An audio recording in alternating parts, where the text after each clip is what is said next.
Sin eating was also said to be a good way to prevent hauntings.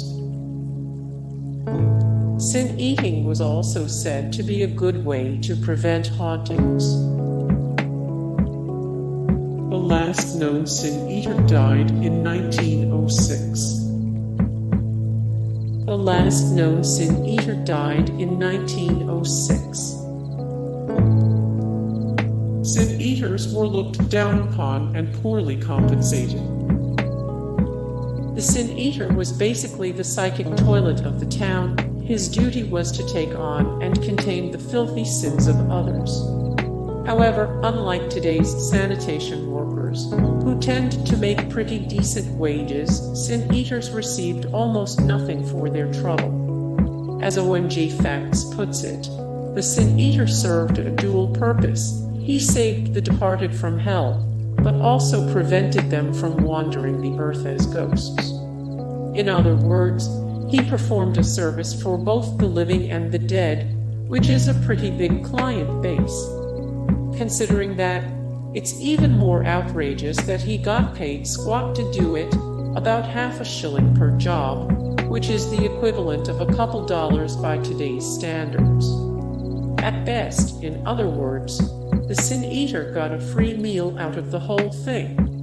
And maybe a free night of drunkenness, too, which he probably sorely needed, considering the increasingly heavy psychological burden he was carrying.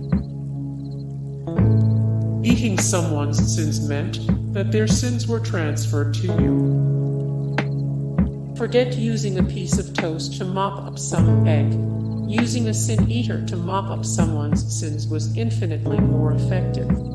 As Atlas Obscura puts it, the family who hired the sin eater believed that the bread literally soaked up their loved one's sins once it had been eaten. All the misdeeds were passed on to the hired hand.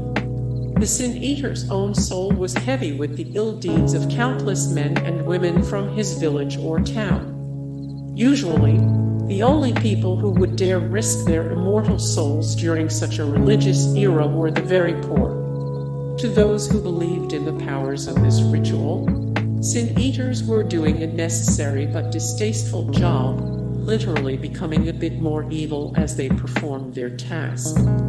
So much for the verse. It's easier for a camel to go through the eye of a needle than for someone who is rich to enter the kingdom of God. Typical meals included dead cakes and funeral biscuits. Typical meals included dead cakes and funeral biscuits. Every village had its own designated sin eater. The church thought of sin eaters as being competition, and sometimes sought to eliminate them altogether. The church thought of sin eaters as being competition, and sometimes sought to eliminate them altogether. Hey guys, thank you so much for the support and likes and comments down below, and also thank you so much for watching, and I look forward to see you in the next video. Then take care, bye.